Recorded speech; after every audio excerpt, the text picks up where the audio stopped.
राज्यातील बहुप्रतीक्षित स्थानिक स्वराज्य संस्थांच्या निवडणुका आजच जाहीर होण्याची शक्यता आहे।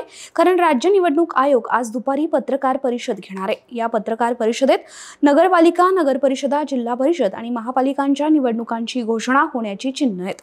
याशिवाय आज किंवा उद्यापासूनच राज्यात आचारसंहिता लागू होण्याची शक्यता आहे। राज्य निवडणूक आयुक्त दिनेश वाघमारे हे पत्रकार परिषद घेणार आहेत। यामध्ये ते स्थानिक स्वराज्य संस्थांच्या निवडणुकांची घोषणा करण्याची शक्यता आहे। त्या दृष्टीने राज्य निवडणूक आयोगाने तयारीला सुरुवात केली आहे। विश्वसनीय सूत्रांच्या माहितीनुसार आयोगाची पत्रकार परिषद संपल्यानंतर तात्काळ राज्यात आचारसंहिता लागू होईल अशी अपेक्षा आहे। राज्यातील या निवडणुका 3 टप्प्यात होण्याची चिन्ह आहेत। स्थानिक स्वराज्य संस्थांच्या निवडणुकांमध्ये पहिल्या टप्प्यात राज्यातील 246 नगरपालिका, 42 नगरपंचायतीची निवडणूक पार पडणार आहे।